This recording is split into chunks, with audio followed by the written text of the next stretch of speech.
மன நல குறைபாடு அப்படிங்கிறது அந்த குறை இருக்கிற வாழ்க்கை ஒரு பெரிய சுமையாக இருக்கும் அவள் மனசு. அது சொல்லி மாளாது அவளால், சொல்லவும் தெரியாது. இப்போ ஒரு ஒரு கனவை கண்டா யார்கிட்ட போய் சொல்ல தெரியும்? யார்கிட்டையும் சொல்ல தெரியாது இல்லையா? இந்த மாதிரியா உள்ளூர வேதனைகளை போன பிறவியினுடைய கர்மாவினால் அவள் அனுபவிக்கிறாங்கிறது தான் நிஜம். நல்ல வேளையாக அந்த மாதிரியான பிரச்சனைகளெல்லாம் இல்லாத இருக்கிற நாம் அவளுக்கு எப்படி உதவி செய்யலாம் அப்படின்னாக்க,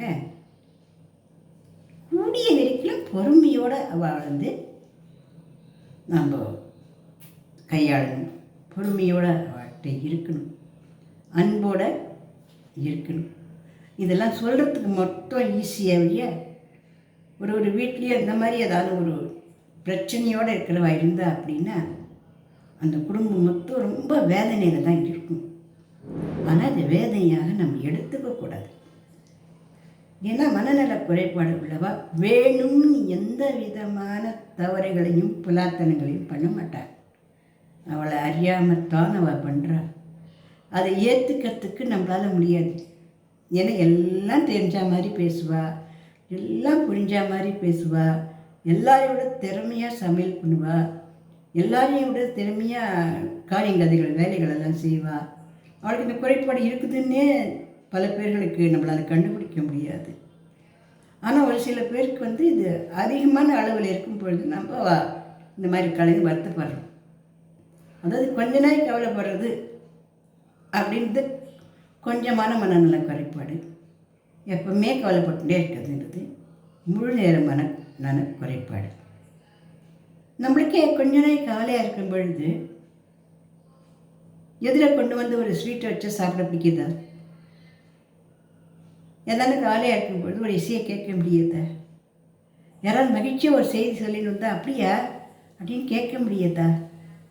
ஆனால் நாம் என்ன பண்ணுறோம், டக்குனு அதை மாற்றிக்கிறோம். சரி, நம்ம பிரச்சனை நம்மளோட, அவளுக்கு நம்ம அவளுடைய சந்தோஷத்துக்கு நம்ம பங்கேற்றுக்கணும் அப்படியே டக்குன்னு நம்ம மாற்றிக்கிறோம். வீட்டுக்குள்ளே கஷ்டப்பட்டு சண்டை போடுறோம். யாராவது ஃப்ரெண்டு வந்தாலும் வாங்க வாங்க வாங்க வாங்க, தோக்கியம்மா எப்படி இருக்குங்க சரியா, நம்மளை மாற்றிக்க முடியாது இல்லையா? அவளெல்லாம் மாற்றிக்க முடியாது. இதுதான் பிரச்சனை. இந்த இடத்த நம்ம கொஞ்சம் புரிஞ்சுட்டு அவளை ரொம்ப பாசத்தோடு நம்ம பரிவோடையும் நடத்தணும். முக்கால்வாசி பேர்களுக்கு இந்த பிரச்சனைகள் வராது. யாராவது ஒரு 100ல் ஒரு 10% இந்த பிரச்சனைகள் வரும். அதில் முதுமையில் இந்த பிரச்சனைகள் ரொம்ப வரும். தான் ஆகணும்னு இல்லை, எல்லோரும் முதுமையானவெல்லாம் அப்படி தான் மனநல குறைபாடுன்னு அப்படி இல்லை. ஏன் அப்படின்னா அந்த ஒரு பாதுகாப்பு இல்லாத ஆகிப்போடுறது வாழ்க்கை. அந்த நேரத்தில் வயசானவளை என்ன பண்ணணும்னா, நம்ம பாதுகாப்பு இல்லாமல் இல்லை, நமக்கு மேலே ஒருவனடா, நாளும் தெரிந்த இறைவனடா, எல்லாம் தெரிஞ்ச இறைவன் நம்மளோட கூட இருக்கா எப்போவுமே. அம்மாவோட தப்புக்களை எப்படியும் அப்படியும் அப்படியும் அப்படியும் அப்படியும் வளைஞ்சிட்டு கலந்தமே. யார் காப்பாற்றின நம்மளை யார் காப்பாற்றின? இந்த பசியையும் இந்த மூச்சையும் இந்த பேச்சையும் இந்த ருசியையும் யார் கொடுத்தா? யார் கொடுத்தா?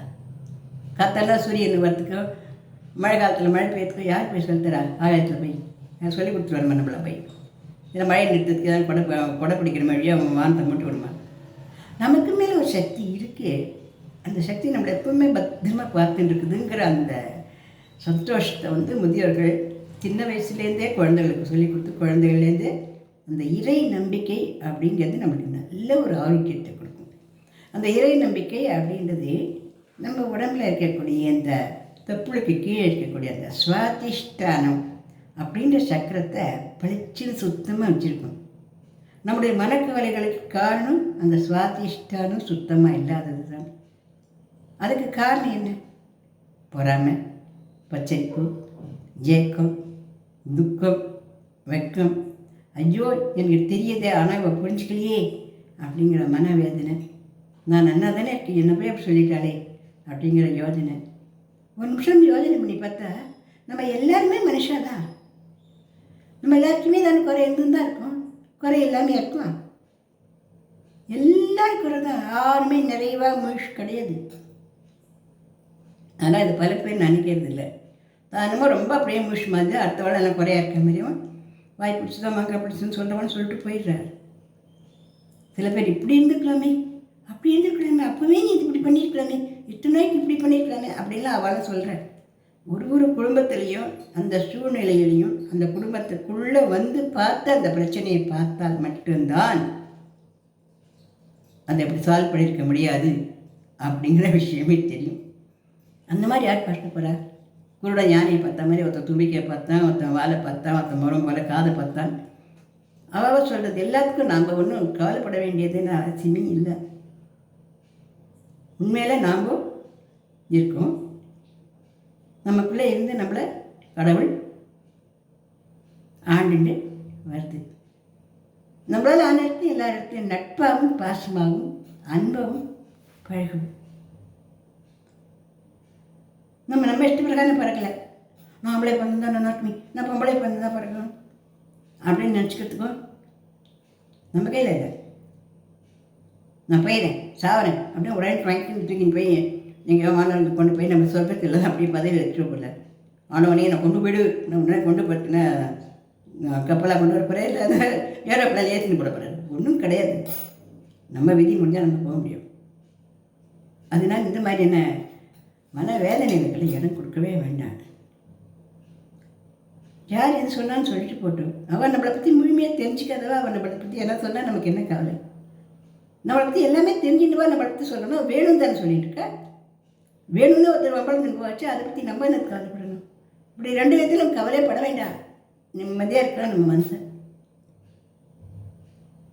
அப்படி நிம்மதியாக இருந்தோம்னா அந்த சுவாதிஷ்டானங்கிற சக்கரம் நல்லா பழிச்சுன்னு இருக்கும், நல்லா இருக்கும். இது கிடைக்கலையே, அது கிடைக்கலையே, அது கிடைக்கலையே, ஏன் ஒருத்தர் என்ன கிடைச்சிருக்குது?